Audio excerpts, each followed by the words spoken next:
call this meeting of the Torrington City Council to order. This is Tuesday, July 1, 2025. Good evening and welcome to all. As always, it seems, which is good, we have Ryan Caith here from KERM, KGOS Radio. This is being broadcast live on KERM and on KGOS. It's also live on YouTube and will be up permanently on YouTube. We also have Jess Oakes here from the Torrington Telegram. Welcome to the press.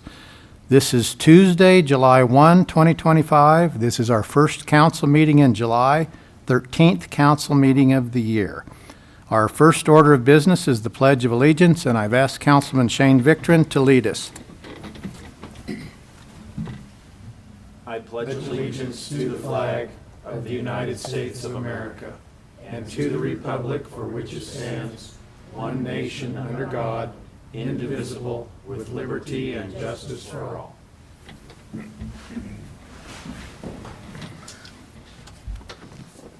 Next item on the agenda are the mayor's informational items, and I want to say Happy Independence Day, Happy 4th of July. July 4th is this Friday. All city, county, state, and federal offices will be closed for the holiday. Please celebrate the holiday with gusto, but please consider your neighbors and treat them as you would like to be treated. It is the 249th anniversary of our Declaration of Independence on July 4th, 1776. In celebration, I wish to read from the first and last parts of the Declaration. I submit that all citizens should review the entirety of the Declaration to be reminded of the political theory and political philosophy that established the greatest country on the earth. The Declaration of Independence in Congress, July 4th, 1776. When in the course of human events, it becomes necessary for one people to dissolve the political bands which have connected them with another, and to assume among the powers of the earth the separate and equal station to which the laws of nature and of nature's God entitle them, a decent respect to the opinions of mankind requires that they should declare the causes which impel them to the separation. We hold these truths to be self-evident, that all men are created equal, that they are endowed by their Creator with certain unalienable rights, that among these are life, liberty, and the pursuit of happiness, that to secure these rights, governments are instituted among men, deriving their just powers from the consent of the governed, that whenever any form of government becomes destructive of these ends, it is the right of the people to alter or to abolish it, and to institute new government, laying its foundation on such principles and organizing its powers in such form as to them shall most likely affect their safety and happiness. Prudence indeed will dictate that governments long established should not be changed for light and transient causes, and accordingly all experience hath shown that mankind are more disposed to suffer while evils are sufferable than to right themselves by abolishing the forms to which they are accustomed.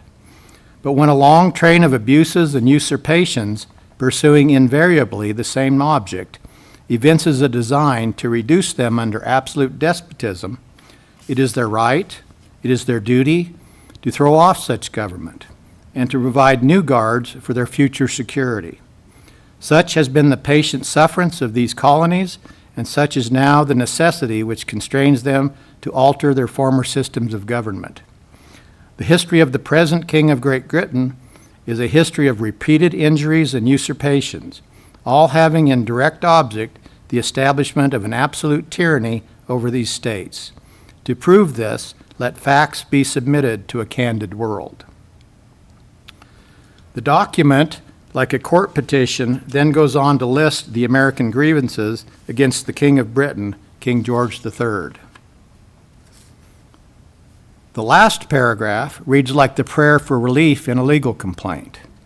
It reads as follows: We, therefore, the representatives of the United States of America in General Congress assembled, appealing to the Supreme Judge of the world for the rectitude of our intentions, do in the name and by the authority of the good people of these colonies solemnly publish and declare that these united colonies are, and of right ought to be, free and independent states, that they are absolved from all allegiance to the British Crown, and that all political connection between them and the state of Great Britain is and ought to be totally dissolved, and that as free and independent states, they have full power to levy war, conclude peace, contract alliances, establish commerce, and to do all other acts and things which independent states may of right do. And for the support of this declaration, with a firm reliance on the protection of divine providence, we mutually pledge to each other our lives, our fortunes, and our sacred honor. The declaration was signed by 56 delegates to the Continental Congress from the several colonies. Here are some of the most well-known signers: John Adams from Massachusetts, Samuel Adams from Massachusetts, Benjamin Franklin from Pennsylvania, John Hancock from Massachusetts, and Thomas Jefferson from Virginia. Again, happy Independence Day to all.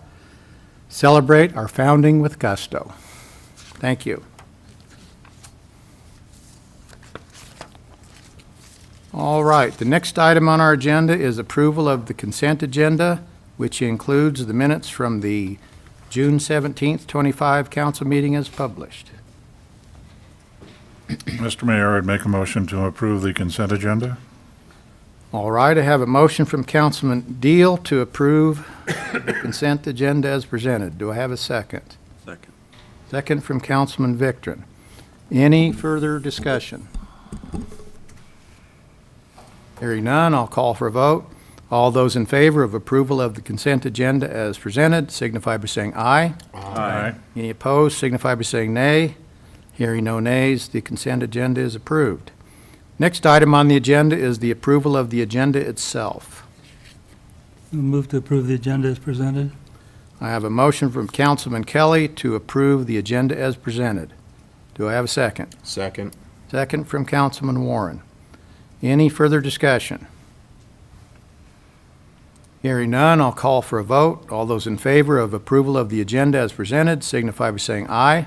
Aye. Any opposed signify by saying nay. Hearing no nays, the agenda itself is approved. Next item on the agenda is what we call the public forum. I see that there are no takers indicated by that black box in front of Councilman Warren, but I like to explain it. This section of our agenda is always on here, and this is for non-agenda items. There is a time limit of 2 minutes, and the speaker must sign up before the meeting. This is a time for the council to listen. No action will be taken. So in the future, anybody who wishes to take advantage of that may do so by filling out the form and placing it in that black box in front of Councilman Warren. All right, moving on to the action items. In item number 1, resolution number 2025-7, renaming and dedicating the Torrington Sports Complex as the Art Thompson Sports Complex. And I would ask Mr. Eddington to please read the resolution by title. Resolution number 2025-07, a resolution renaming and dedicating the Torrington Sports Complex as the Art Thompson Sports Complex. All right, thank you, Mr. Eddington, and I would call on Mr. Dennis Estes.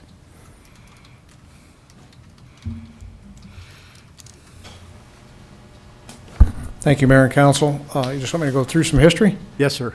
So we were contacted by Rob Mortimer earlier in the season, early on this spring. He contacted the mayor, and he thought it was a good idea for Art Thompson to be to have the sports complex dedicated in his name. So the mayor thought that was a good idea. He put me on some history. I started doing some history.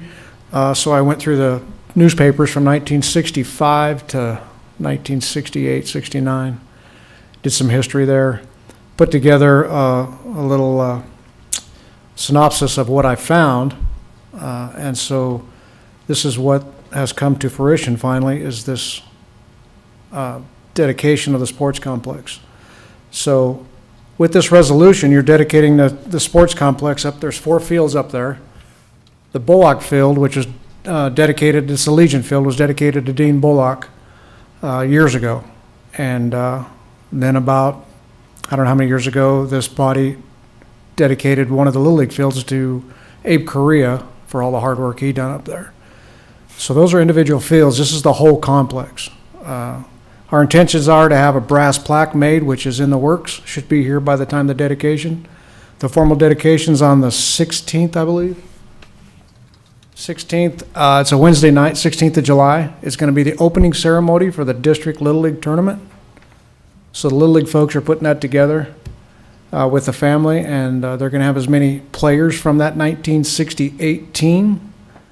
That 1968 Little League team went all the way to Albuquerque and did pretty good. So they really were organized for 3 years, and they won the state championship, I think, once, was second in 1966, won it in 67, and I think 67 or 68, they went to Albuquerque. They won the district tournament, and then they went to Albuquerque and lost by 1 point in the first round to Albuquerque. Mr. Estes, I need to correct you just a little bit. They actually played in Gallup, New Mexico, and played That's right. Albuquerque and Gallup. Yeah, they played Albuquerque, and yeah, you're right. You're a little more privy to the history than I was with the team. as someone that lived it. And An older brother, yes. so it was interesting looking at all this stuff in the paper, and it was I had a lot of fun doing it. So we put together this stuff. Marty is here. Marty McKee's here, stepson of Art. Art dedicated a lot of time not only to baseball, but he dedicated a lot of time to the bowling industry, to the youth. He was at the golf course, I don't know how many hours. You can thank him for most of the trees on the back nine that weren't there, because he planted I don't know how many trees back in the back nine. I remember fixing the tree spade time and time again that the city owned at that time. And if my memory's right, I think the bowling alley came in about 1964. It came in 1965. I actually found the grand opening banner in the paper. Marty's correcting you. He says 64. So, again, he lived it. I'm just reading in the paper. Okay. So, yeah, so here we are. I'd like probably the mayor to read the dedication resolution, if he would. I will, and here we go. And then we'll invite Mr. McKee up. So, Mr. Eddington read it by title. I will read the resolution that I am at some point going to ask council for a motion to approve my signing it. Resolution number 2025-07. A resolution renaming and dedicating the Torrington Sports Complex as the Art Thompson Sports Complex. Whereas in 1965, Torrington was void of any type of youth boys baseball teams under the age of 12. Nor were there any fields to play on. Whereas in 1965, Art Thompson and Gene Koza had a vision of starting a youth baseball program for Torrington. They recruited a group of other fathers and put together Torrington's first dirt field on West C Street. They organized a league and started a youth baseball program. Whereas that lone baseball field and coaching from many fathers resulted in the rapid growth and success of a youth baseball program in Torrington, whereas said baseball fields continued to be expanded and moved to the Jordan Little League fields in 1967 and to the Torrington Sports Complex in the year 2000, whereas Art Thompson's continual coaching of the youth year after year, not only in baseball but many other sports, helped develop a baseball program that has produced many state championships and players that have learned to love the sport of baseball. Whereas the governing body of the City of Torrington joins the community of Torrington and Goshen County in supporting the renaming and dedication of the Art Thompson Sports Complex in Torrington, Wyoming. Now therefore, be it resolved by the governing body of the City of Torrington, Wyoming, that the mayor and city council of the City of Torrington support the renaming and dedication of the Torrington Sports Complex as the Art Thompson Sports Complex, adopted and effective this first day of July 2025, City of Torrington, Wyoming. Herb Doby, Mayor. Attest Lynette Stricker, City Clerk and Treasurer. So that is the resolution we will be considering, gentlemen, read aloud. All right, before I call for a motion, I would invite Mr. McKee up if he wants to.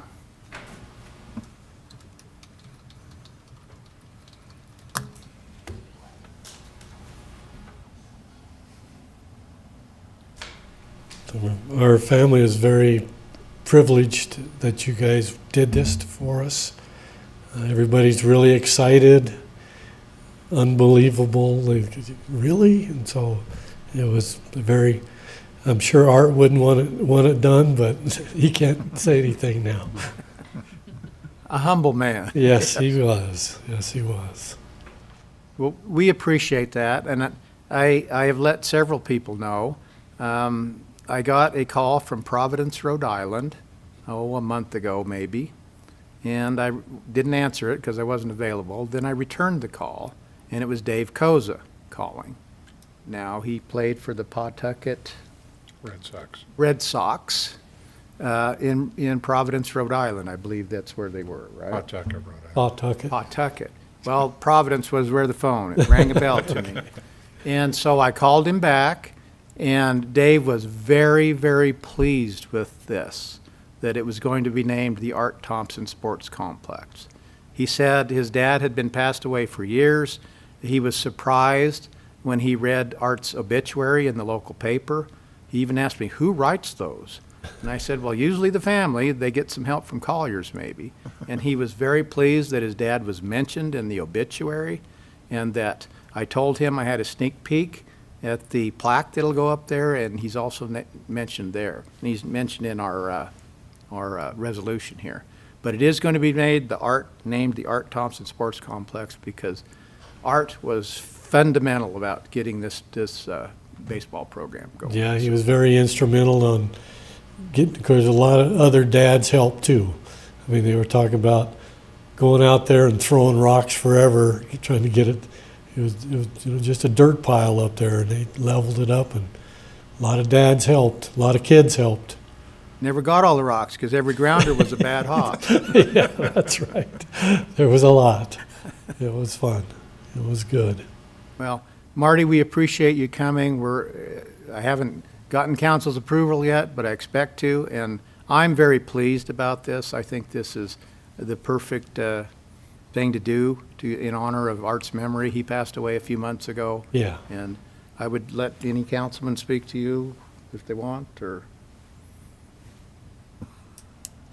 I just have a question on a little bit of the field history. Okay. Growing up myself, I didn't play much baseball. I played a little bit of t-ball, but I remember baseball fields near St. Joe's Children's Home. Right. Was that the Jordan Fields? No. No, those were Little League fields Okay. that they actually brought in the Denver Broncos for a donation game and raised a lot of money to put that up. Then St. Joe's expanded and made Little League move on. And so where were the Jordan Fields? Where they are now. When I was a So kid... there was just the two then, or? Well, there was the Jordan Field, which was reserved for Legion, and I think Babe Ruth, maybe. There was nowhere for the Little League. So just north of the old Safeway, which is now this, that, and then some, were two fields with, I think, 3 or 4 poles and chicken wire for backstops, corn cribbing for the outfield fence, dirt infield and weed outfields, and that's what we played on those first couple of years. Yeah, it was. They didn't have water up there or nothing. They brought a truck up to water the fields, to work the fields to get it going. But it was Art leading, I think, and Gene Koza. Yeah, Gene But did a lot of work there. There was a lot of fathers. A that lot of helped. dads coached and all that. I remember when it first started, I played on the Cardinals, the Cards, and Keith Castle was my head coach, and I don't remember who the assistant was. I had Stevenson, Okay. Got a better Dodgers. memory than me. the Dodgers. It's been 60 years ago, hasn't it? Yeah, and Mr. Mayor, that's the team my brother played for, and he wore number 13 because it was his lucky number. Okay. So, this is, Torrington, I think, since then, I've always called it a baseball town. It kind of ebbs and flows, but baseball is a very popular sport in this town. Little League, T-ball. We've got a lot of great young dads that are taking over the torch. They're doing a great job. And we've got a lot of places for them to play, so Yeah. we appreciate having that. Good parent support for them, and that takes it all. All right. Thank you, Marty. I appreciate your coming. Thank you. All right. We're on item number 1, a resolution to name it the sports complex, the Art Thompson Sports Complex, a resolution to do that. Mr. Eddington read it by title. I read the whole ordinance. I would entertain a motion to approve my signing it. Mr. Mayor, I'd make the motion to approve your signing of resolution number 2025-07. Thank you, Councilman Deal. I have a motion to approve my signing of resolution number 2025-7. Do I have a second? Second. Second from Councilman Victor. Any further discussion, gentlemen? Hearing none, I'll call for vote. Item number 1. All those in favor of approving my signing of resolution number 2025-7 signify by saying aye. Aye. Any opposed signify by saying nay. Hearing no nays, council has approved my signing, and I will indeed sign the resolution. Thank you. All right, we are on item number 2, resolution number 2025-8. And I would again ask Mr. Eddington to please read the resolution by title. 2025-8, a resolution authorizing submission of an application to the State Loan and Investment Board for a loan through the State Revolving Fund on behalf of the governing body for the city of Torrington, Wyoming, for the purpose of replacing approximately 12,000 linear feet of 50-plus-year-old undersized 4-inch ductile iron pipe water lines in West A Street, West B Street, East A Street, East B Street, East C Street, and 14th Avenue. Thank you, Mr. Eddington. And I would call on Director of Public Works, Jeff Harkin. And thank you, Mayor and Council. We're in the process right now of submitting, getting ready to submit this application. We're going through all the environmental letters that have to go out, filling out the application and all the other paperwork necessary. This is just one part of that application paperwork that needs to be submitted. This is for a SRF loan, drinking water, in the amount of $4,400,000. And as we said earlier, it's about 12,000 lineal feet of undersized 4-inch ductile iron pipe water main. A little history for you. We had the level 1 study completed several years ago by AVI Engineering, and as a result of that, their recommendation was to focus our efforts on getting rid of the 4-inch ductile iron pipe and replacing that with at least the 8-inch, which is what we're planning on doing. It's an 8-inch C900 PVC pipe, which is basically what we've been doing now for a few years. The East D Street project is similarly replacing its 4-inch main with that C900 8-inch.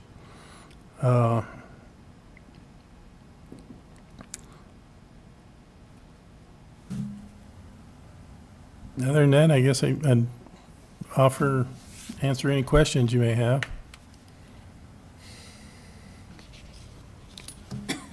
Now, is this replacing the water lines? Are they going to do it like they're doing on East D and just do the whole pavement and the curb and gutter and everything? No, unfortunately, we do not have the funds to do the whole street improvements like we're doing on East D. As you remember, most of those street improvements are being covered by an urban systems grant. Well, actually, urban system funds. So basically what we're going to be able to do with this project is they will, obviously they'll have to cut into the pavement, excavate out, install a new water line, but they will only repair the roads, what was necessary to put the water lines in. So we'll have to come back at a later time and probably do some type of a mill and fill once we get all the water lines established.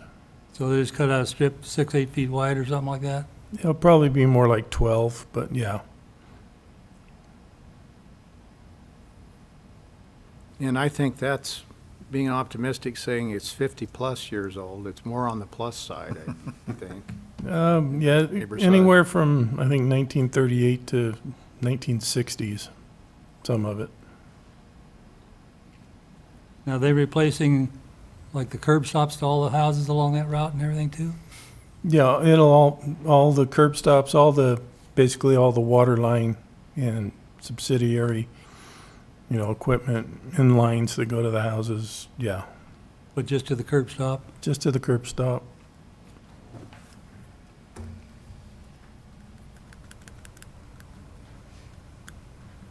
And Mr. Harkins, I know you told me at staff meeting this morning, you've done some inquiries. I mean, you need a resolution before you can submit it, the application, right? But they're Correct. taking applications, and this is clean drinking water, right? The drinking water SRF program, yeah. Never any guarantees, but we have a good argument to be able to, Yeah, we filled out the intended use plan and submitted that to the state. We are ranked number 13 on the secondary list, which should put us in a favorable position to receive the funds. Is the 4.4 million based on similar pricing that it would take to replace that infrastructure, like how it is based on East D Street? Similar? That was taken into account to create this estimate. That's correct. And hopefully it doesn't get any worse. Now, is there matching funds the city has to come up with? No. This is just strictly a loan. Should the loan be granted, this project would take place next summer? It would start probably, I'm hoping, next spring. It's going to probably take over a year to complete, because I think there's like 28 blocks that are involved in this project. So we would be looking probably at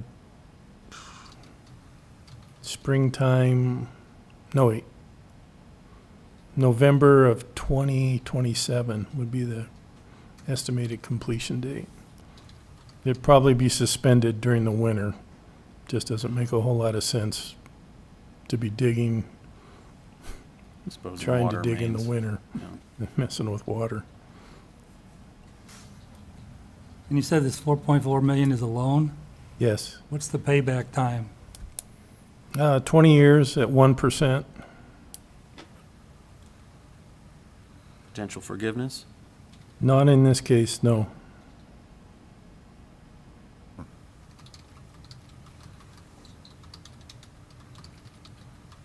I think there's talk of this SRF money potentially either drying up or being moved to USDA. Is that, I have Talk. not heard of it being moved to USDA. Drying up, the reason why we're not getting the principal forgiveness is because a lot of cities and municipalities are starting to use this money to get obviously the needed infrastructure improvements that they need to get completed done.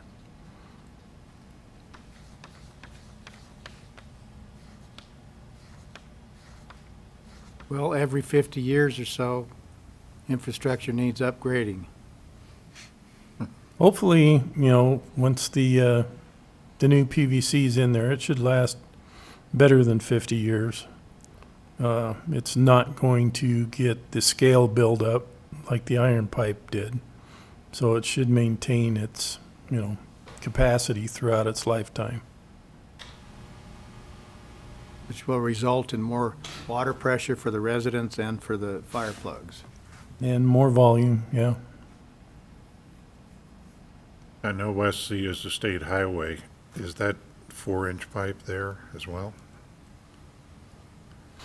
Actually, West C, I think up to just past the high school, the water line was replaced when we did the paving of that project. That paving project came in after we put in the new water line. So that part's at least been upgraded. Cool.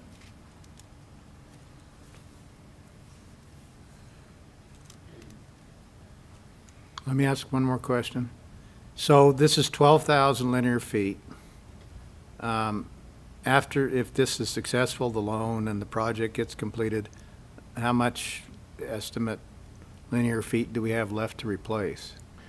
Well, according to the study in our inventory, we have about 39,000 lineal feet of the 4-inch mains. All told, I think we have somewhere around 79,000 lineal feet of water line of various sizes. So 39,000 is where we're focusing the efforts on. So with this project, the East D Street project, we're getting a good jump on it. We still have a lot more to go. The program after this first initial project, well, actually the two first initial projects, East D Street and then now this one, will probably be requesting like $1 million a year for, I think it's upwards of 18 to 20 years to complete the whole 39,000 feet. But in future years, we expect to be requesting, like you said, $1 million a year rather Yeah, $1 than million 4.4? a year in SRF loans.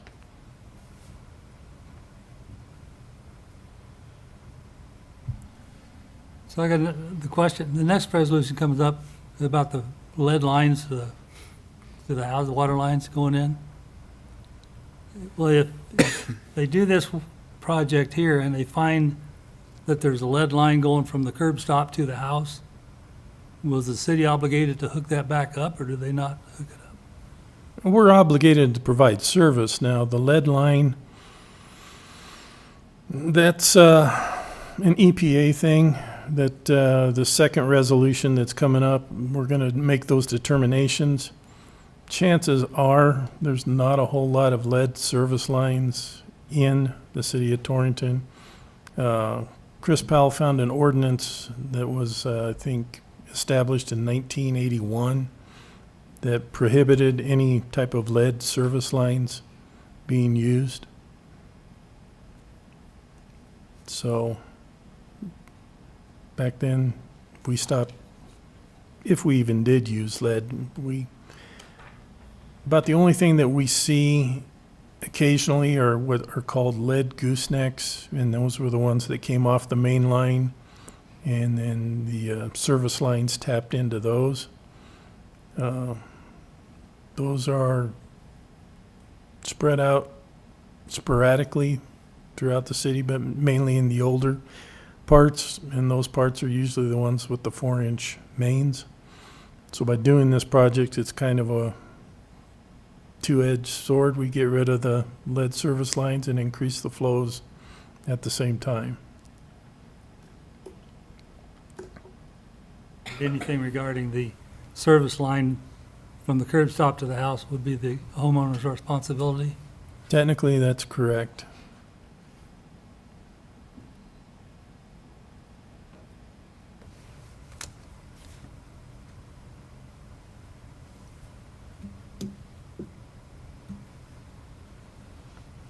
If no one has any further questions for Mr. Harkins, we're on item number 2. I would entertain a motion to approve my signing of resolution number 2025-8. Mr. Mayor, I would move to approve the resolution 2025-8 and approve your signing. All right, I have a motion from Councilman Victron to approve resolution number 2025-8 and my signing of the resolution. Do I have a second? Second.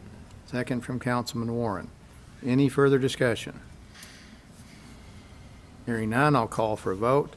All those in favor of approving resolution number 2025-8 and my signing of said resolution signify by saying aye. Aye. Aye. Any opposed signify by saying nay. Hearing no nays, that resolution's approved and I will indeed sign it. All right, we are on item number 3 on the agenda. Mr. Eddington, would you read that resolution by title, please? Resolution number 2025-9, a resolution authorizing submission of an application to the State Loan Investment Board for a loan to the State Revolving Fund on behalf of the governing body for the city of Torrington, Wyoming, for the purpose of verifying existence of lead service lines within the city. All right, thank you, Mr. Eddington.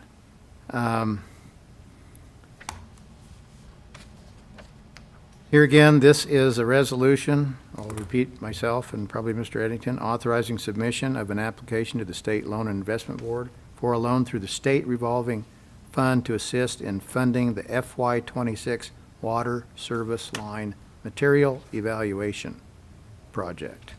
And with that, I would call on Director of Public Works Harkins.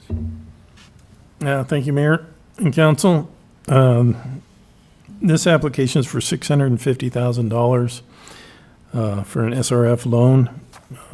Our water department, at the requirements of the EPA, has gone through and evaluated as much of the water lines as they could prior to this resolution.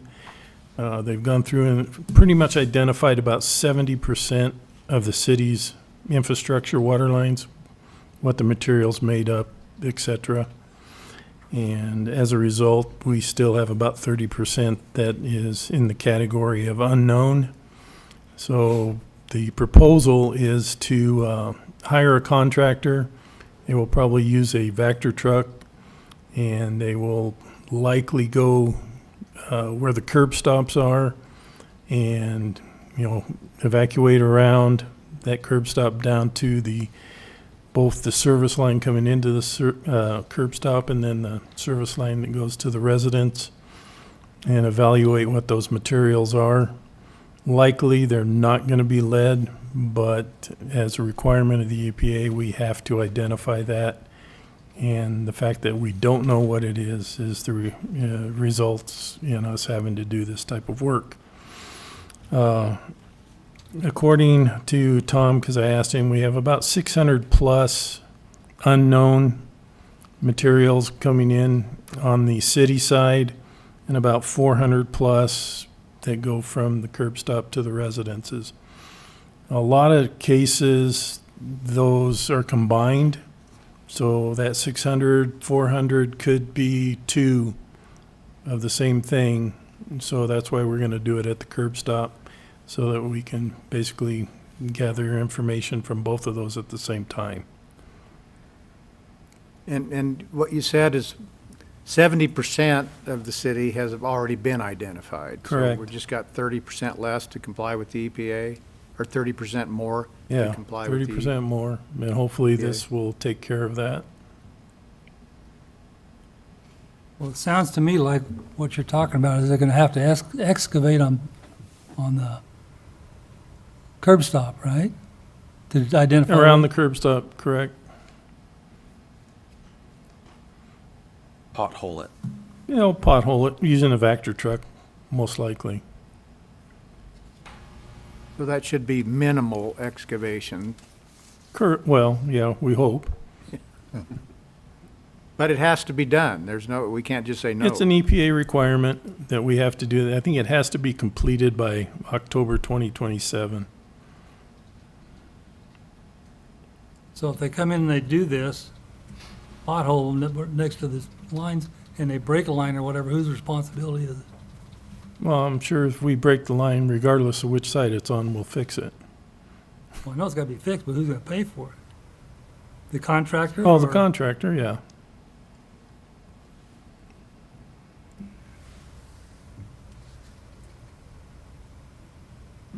And the EPA provided no funding for this at all, did they? As with most EPA mandates, they're usually unfunded. And we started this about, what, 3 years ago? I don't think so. I think it's much more recent than that, probably no more than 2 years ago.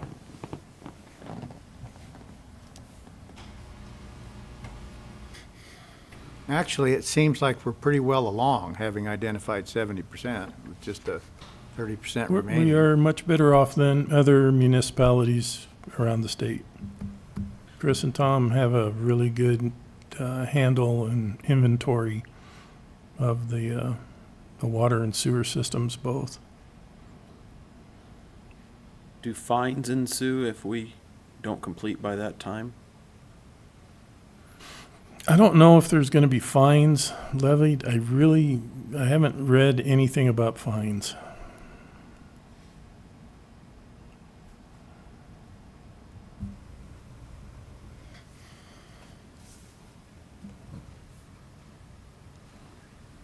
So if we didn't get the 650,000, what would be the plan two, Plan 2? Plan B. plan B? Well, we do have our own Vector truck. I don't think Tom and Chris really want to go out there and do over 600 locations using their Vector truck, but that, I guess, would be Plan B. Well, it seems to me with the slip board, we're in pretty good shape because we have skin in the game, which they like, having already identified 70%, and we just need some help doing the remaining 30%. I think that will make us And look good. there's a lot of municipalities throughout the state that are making use of the SRF program right now to assist them in doing their, inventory and identifying their lines. I've been seeing a lot of notifications from DEQ coming out that such and such municipality is, has a public hearing to go over this type of application for the residents. So there's a lot of them that are applying. I would venture to guess that the state's 5 top elected officials are more inclined to grant these types of fundings in order for political subdivisions to comply with federal mandates. That's just my,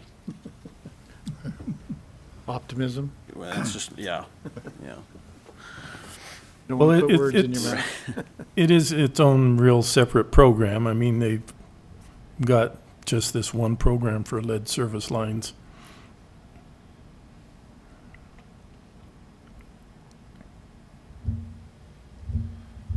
All right, gentlemen, any more questions for Mr. Harkins? We are on item number 3, resolution number 2025-9. I would entertain a motion to approve the resolution and approve my signing of it. Mr. Mayor, I'd make the motion to approve resolution number 225-9 and your signing of said resolution. All right, I have a motion from Councilman Deal to approve resolution number 2025-9 and approving my signing of said resolution. Do I have a second? Second. Second from Councilman Kelly. Any further discussion? Hearing none, I'll call for a vote. Item number 3, resolution number 2025-9, approving the resolution and approving my signing of said resolution. All those in favor signify by saying aye. Aye. Any opposed signify by saying nay. Hearing no nays, that resolution number 2025-9 is approved, and I will indeed sign it. We are now on item number 4, School Resource Officer Intergovernmental Agreement between Goshen County School District Number 1 and the City of Torrington. And for this, I would call on Chief of Police Matt Johnson. Thank you, Mayor and Council. This is an update to our agreement with Goshen County School District Number 1 for the provision of SRO services at Southeast and LaGrange. Those services are provided under a jurisdictional MOU with the Goshen County Sheriff's Office. I did touch base with Sheriff Fleener on this agreement to make sure that he was still comfortable moving forward with it, and he's satisfied with the way that it's worked and is comfortable with us continuing that jurisdictional MOU. So really all we need to do is update our agreement with the school district to keep this operational. There's not a lot of changes in the document. I've highlighted the few that are there. Under the first paragraph there, under general agreement, you'll note a change to 25 hours. That used to be 20 hours. We don't have a particular desire to put Officer Alex Irons to work 25 hours a week, but because he does have other engagements in the form of farming, he's not able to work a predictable number of hours in any given week. So some weeks he's able to put in more hours and some weeks he's able to put in fewer. And having that max at 25 provides a little more realistic operational setup for him in providing service to the schools. The terms of the contract in terms of the end date are updated. And then also, as you'll recall, we have a leased vehicle that's essentially been provided to us by the sheriff's office. The district agrees to cover the cost for repair on that. At some point, that could become financially unfeasible or just not worth putting money into. It's a, I believe, 2018 Dodge pickup. It's still running good. We've made a few repairs to it, but it's doing okay. And so we just wanted to make sure that was clear in there, that they would not be required to repair a vehicle if it needed a new motor that far exceeded the value of the truck. Other than that, I'd be happy to answer any questions or help with anything you might have questions about. Chief, I just always liked you to clarify this. Alex Irons is the school resource officer out at LaGrange School and Southeast School. Yes. He's a former, I think he might have been undersheriff or at the sheriff's office. He retired from the sheriff's office several years ago. Okay. So, this is a contract between the city and the school district with kind of the sheriff's office thrown in there kind of regarding the vehicle, which you've already checked with the sheriff on. Yep, we've got a separate lease agreement. I mean, they've essentially I said we can recall have that, it and yeah. utilize it as long as we want. Okay. So, I just want to clarify this. Officer Irons, when he's serving in his capacity as SRO out there, he's under your authority and your supervision. Yeah, that's really important for all of our SROs from a number of different standpoints. It's critical that we supervise them. They operate under Torrington Police Department policies and procedures, and they're operating as law enforcement officers, not as school employees. So they're not under the superintendent or the principal or anybody else, they're under you. That is correct, yes. Okay. Not that anybody would dispute that, but I just want to clarify that. Absolutely.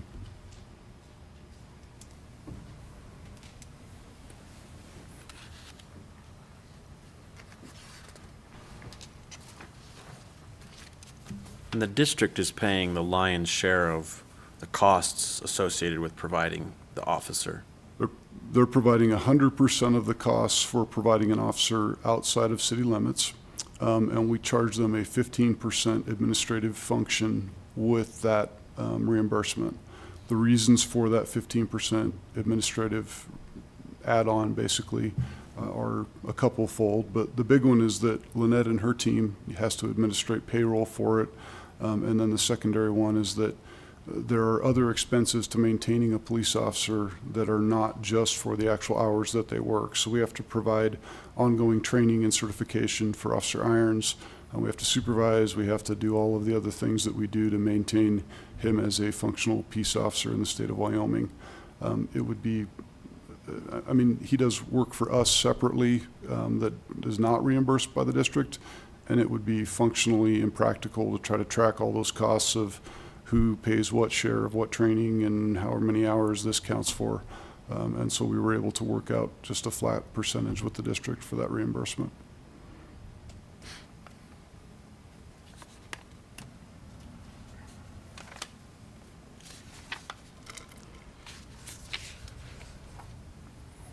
And we review this annually. Yes, we were behind a year, so we're catching that up. We were in verbal agreement throughout, but I missed it last year.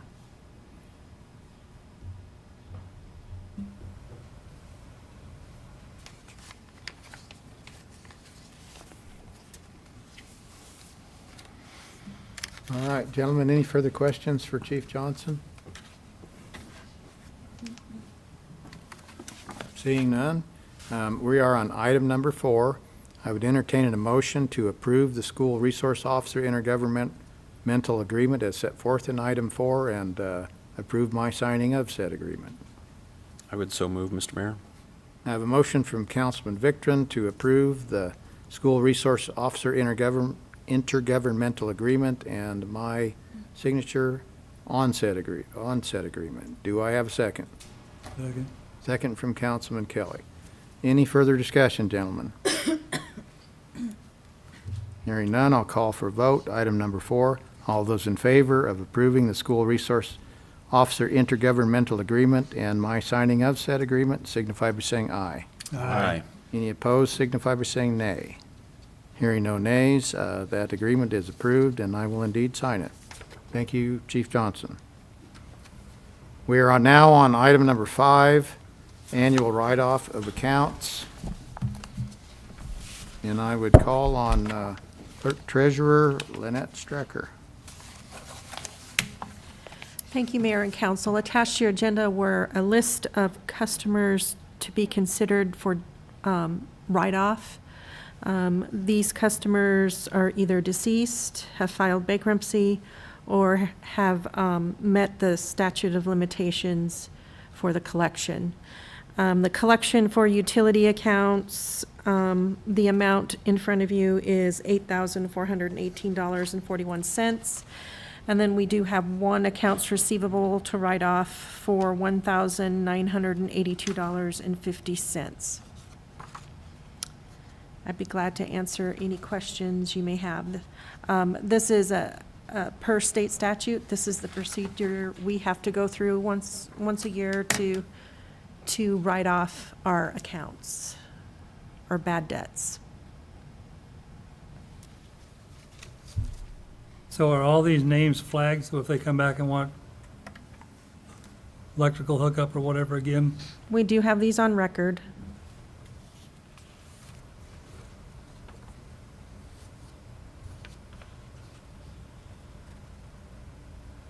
How old is the AR account?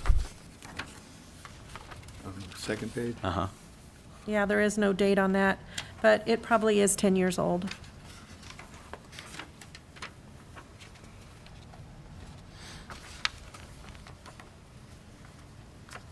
And Mrs. Strecker, I think I know what ASCI stands for, but do you know, or Mr. Eddington? The collection agency, right? Accelerated Collection, Services Incorporated, I something believe. like that, yeah. Okay, so it's a collection agency. Correct. Yes. And they have all the incentive in the world to collect from these bad debts, because that's how they make their living. And if you've ever had a debt collector on you, you have incessant phone calls and incessant letters, and it's a very uncomfortable position to be in. So that's the process that the city does. I know Mr. Eddington keeps an eye on the legals in the paper. So if there's anyone who owes the city money and their heirs open an estate, then Mr. Eddington can file a claim Yeah, in my that team estate. looks at that as well, yes. Pardon? My team looks at that as well, Okay, so yeah. we've got the administrative team looking at it and Jim looking at it, and I know Mr. Eddington does indeed file creditors' claims when it's appropriate. So then you use the collection agency, which I think is appropriate, like any business. Those guys are professionals at collecting debts. They get a percent of whatever they do collect, and the city gets a percent. So it gives them incentive to collect these debts. And I've probably said this will be my third year. I think as large as the city is and how much money passes through here and is paid for utilities, this level of bad debt, private companies would kill for. Yeah, we bill over $13 million a year in utilities alone. So 8,000 is very minimal.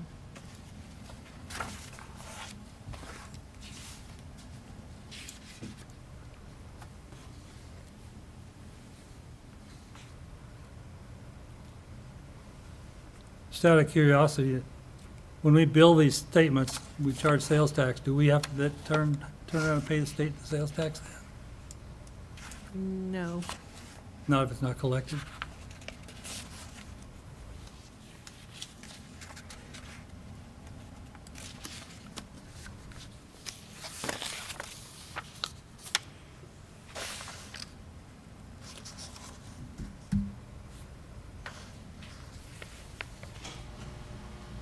Mr. Mayor, I see this is a normal and standard procedure, so I'd make the motion to approve the annual write-off of accounts.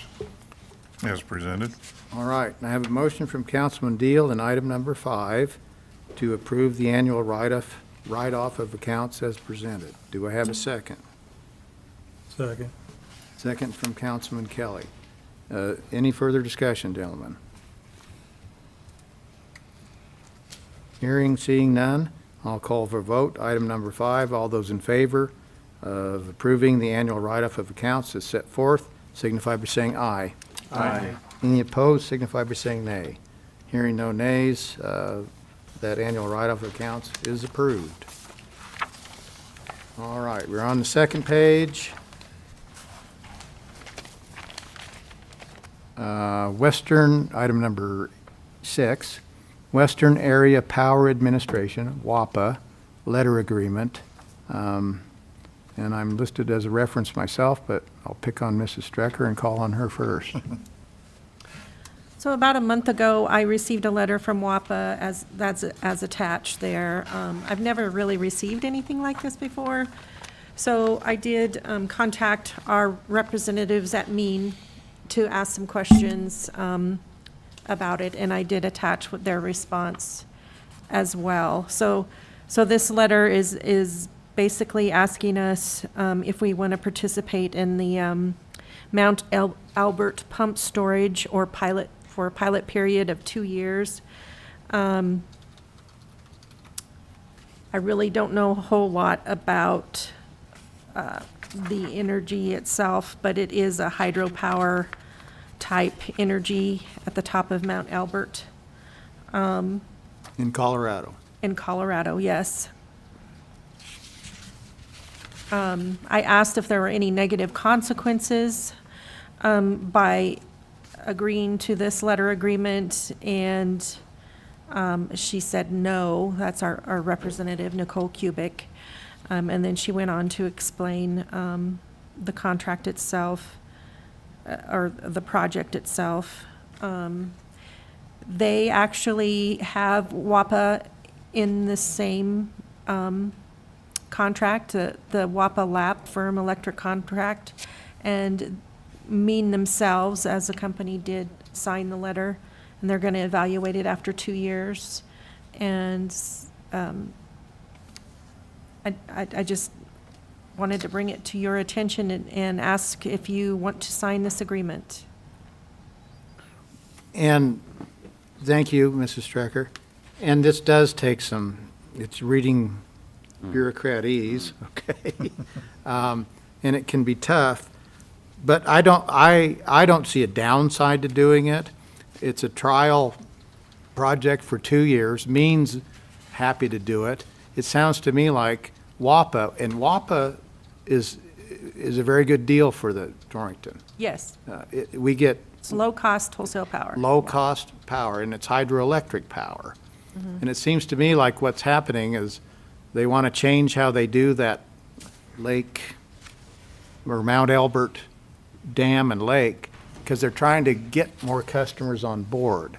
And they plan on changing how they release or store up the water or whatever they do, kind of an experiment over a 2-year period to increase, it looks to me like hydroelectrical production. And they want everybody to sort of get on board with that and just do this pilot trial for a period of 2 years. I don't see a downside to it. If And anything, it may identify even lower costs for us in Right. the future, so. And, you know, I think, I assure you, MEAN wouldn't do this if they didn't think it was beneficial to them. And so, Well, Mr. Mayor, it reads like it's an as necessary addition to the hydroelectric grid. It's when Right. they actually release the water and then pump it back up. right, and they're changing, or going to want to change that and see if they, I think, increase more hydroelectric power by shifting the water around differently or something. That's what it looks like to me. I am no expert in this, so I too am confused. It seems to me like they're expanding the pool. It does to me. The customer pool. And so I think they're essentially needing, more water to generate power. And so instead of repumping the water, They're trying to see if there's benefits to not pumping it and instead utilizing the already stored water. And it could be that Mount Albert has more hydroelectric power than they're using right now, so they're trying to find ways to provide more. Yeah, because if they produce it, they got to sell it. So, It was interesting to me that they can actually generate enough to pump the water back up and still make have out. a positive gain on it, yeah.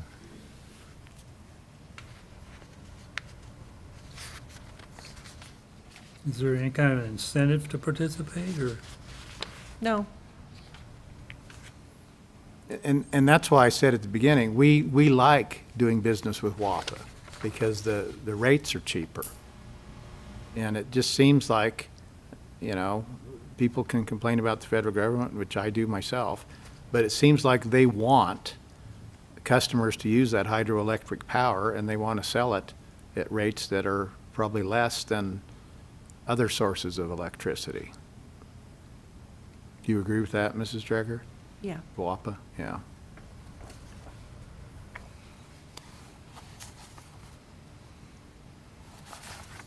And it's just a 2-year pilot project. Yep.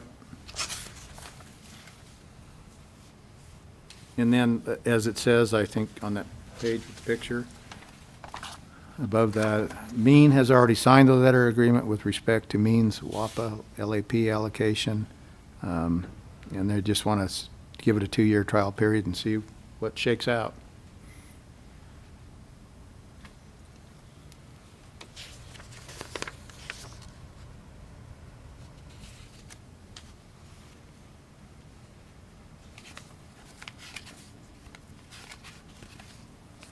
All right, anybody got any additional questions for Mrs. Strecker?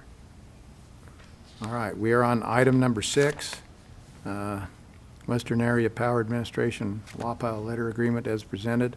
I would entertain a motion to approve that letter agreement and my signature of said agreement.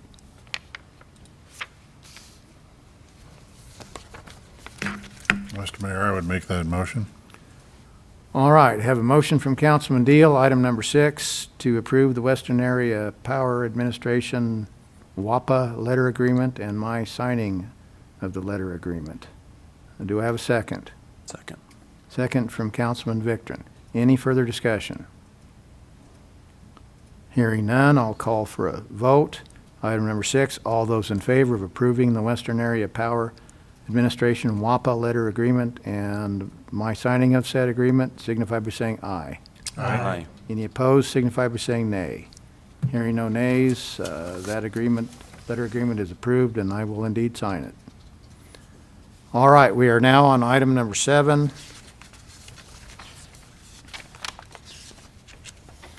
Approval of the bills from June 18th, 2025 to January 1, 2025, and as usual, we have a set of bills attached to your agenda and then additional set provided by Mrs. Strecker.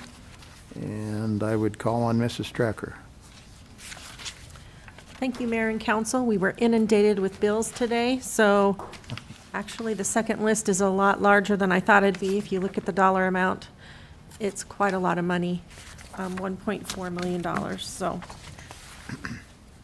I'd be glad to answer any questions on those bills.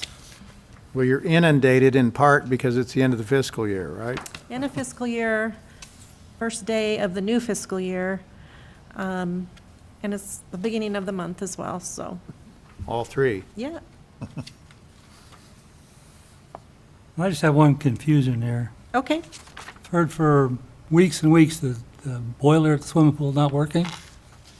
So how do we get a gas service bill for $1,200? that's actually cheaper than it was last year, a lot cheaper, so. Is the boiler working now? It worked for a little while.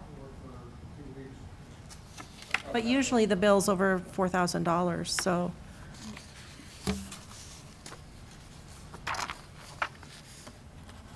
I didn't think they were that big in the wintertime. The wintertime, it's not heated.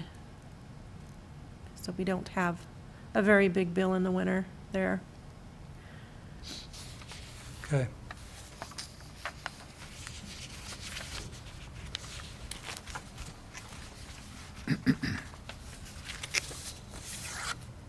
And then the other question I have is on the second set of bills, on page 7 for Rice Lake West. I thought we were suspended those payments. I'll let Jeff answer that. Actually, this is pay application number 10. It's been in the works since, I think it was originally submitted in December. So it's basically going from December through, I believe it was some point in April. So there's like 4 months worth of work that we had to, I mean, Tri-Hydro had to go through and make sure that what they submitted was accurate. And there was numerous back and forth revisions to this pay application. But this is the final, what came out of that for pay app 10. Yeah, but I just thought we were under this assumption that we weren't paying them because they weren't doing the job. Well, they've been doing some things. During public comment, I can update you on what's been going on out there, but we do, as part of the contract, have to pay what both the engineer and the contractor agree has been completed. I mean, we can't not pay them, so. And this pay app's approved by Tri-Hydro because the work's been done, right? Well, yeah, they're the ones that verify that the work's been done.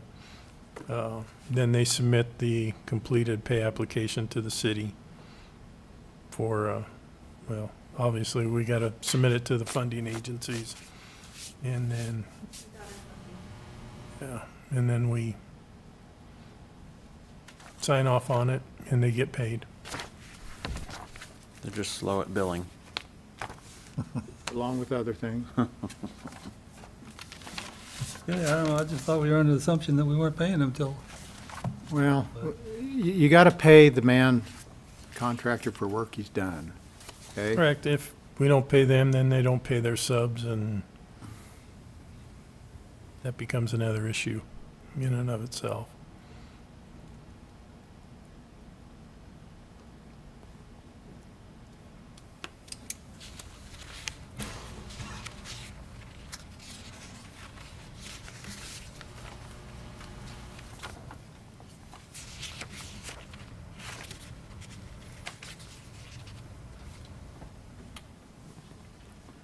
And then over on page 5 of the second set, the Goshen County construction.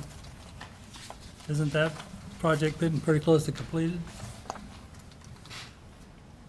Pretty close to being complete. The final thing that has to be done is the commissioning of the RO unit, and Viola is scheduled, I think, to come out sometime this month to install the RO filters and do the final commissioning on that, and then I think that project will be complete.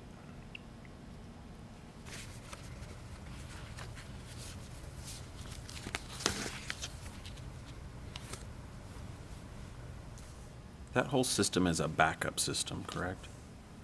It is a backup system, but it is also a water treatment system also.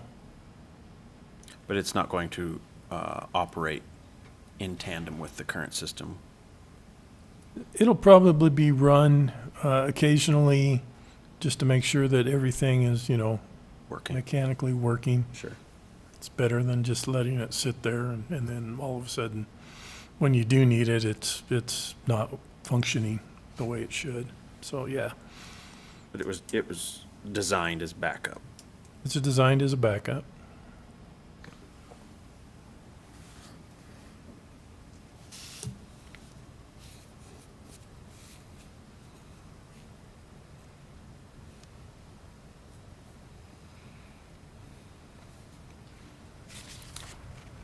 Well, if no one else has any questions, I'll make a motion to approve the bills as presented. All right, we are in item number 7. I have a motion from Councilman Kelly to approve the bills as presented. Do I have a second? Second. Second from Councilman Victor. Any further discussion, gentlemen?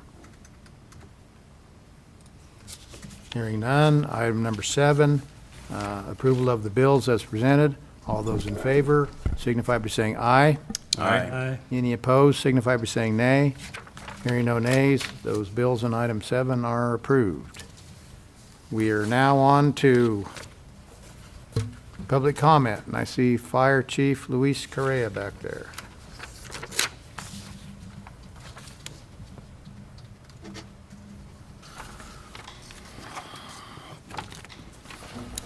Thank you, Mayor and Council. So yeah, these last few weeks, we've had a few more calls than we have recently. Had a couple of investigation calls, 2 vehicle calls, one to go and try and extinguish a tree on fire.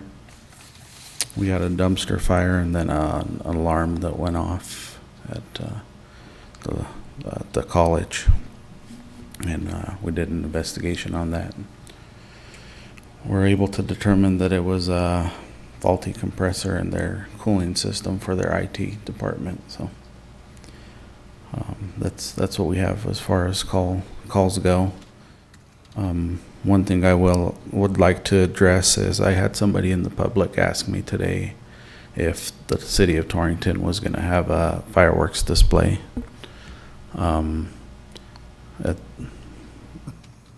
Today marks the 5-year anniversary of the South Hall exploding. So I informed this lady that we would not be doing a fireworks display. It'd be probably safe to say that in my lifetime we probably won't ever do that again. I wouldn't say never, but like I said, it's been 5 years since we narrowly escaped 10 people potentially losing their lives in a very, very big explosion. Like I said, I did want to address that because I was asked that today, and it just happened to be the anniversary of when that happened. So, Well, I appreciate your bringing that to us, to our attention, that it is the anniversary of that. And we're blessed that people weren't killed and injured. yeah, we were extremely lucky that it was just minor injuries to one person, and I think Lance had a little scare. I think he had just come back from some heart issues, and he happened to be one in there. I myself had been doing that for years, and that just happened to fall on my wedding anniversary. So the wife and I were actually out to dinner, headed back from Bluffs when we got the call, and I wasn't in the explosion itself, but that is by far the scariest call I have ever received. Thank you for letting us know about that, Chief. I appreciate that. Oh, thank you. I'd stand for any questions.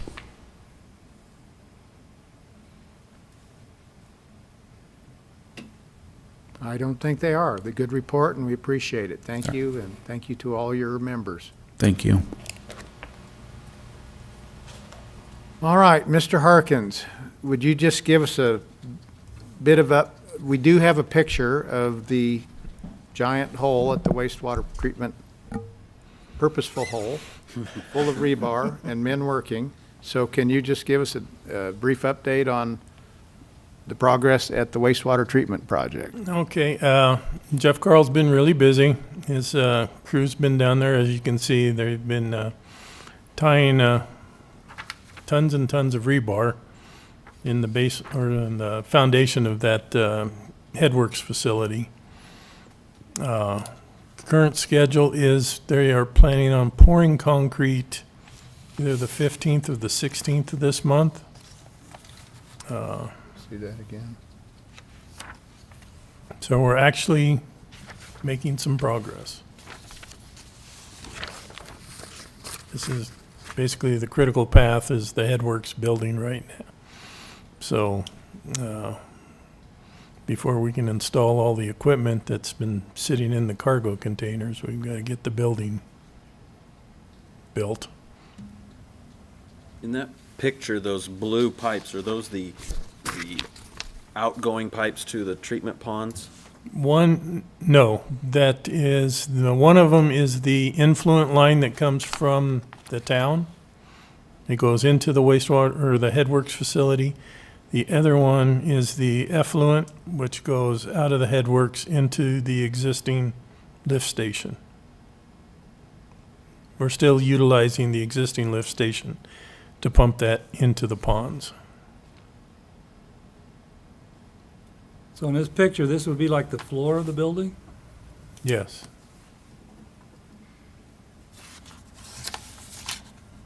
One big hole. And those cement You want to see it again? column pieces that they famously brought in, unloaded, and then didn't put in place at the same time, and then brought back equipment to The bypass lift set station. those. That's what that is, the That's bypass? the bypass lift station. So if ever we have to shut down the Headworks for whatever reason, cleaning, maintenance, that would be pumped into the bypass lift station and then pumped into the lagoons.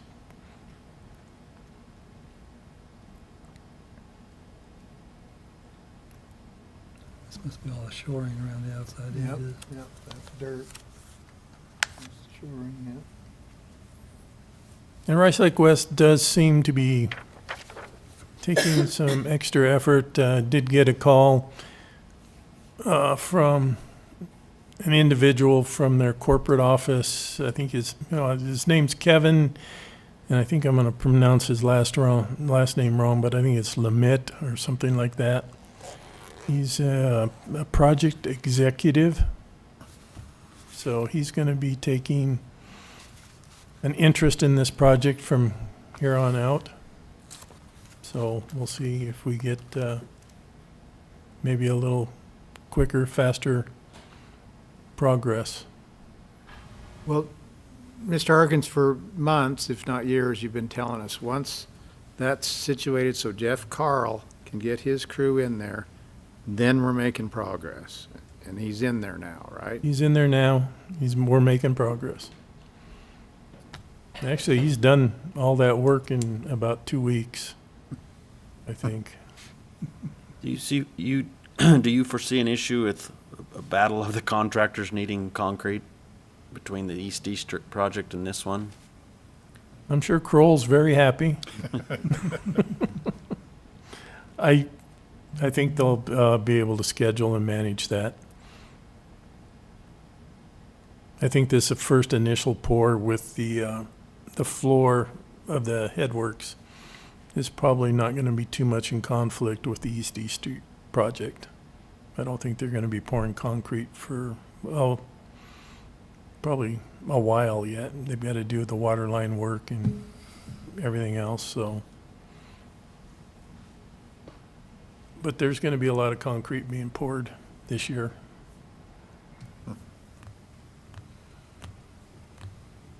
All right, gentlemen, any further questions for Mr. Harkins? All right, thank you, Jeff. You bet. All right, we're public comment time. We've had public comments from Chief Correa and from Jeff Harkins, Public Works Director. Anybody else got a public comment? Seeing none, we have completed the agenda for this evening, gentlemen. We are adjourned.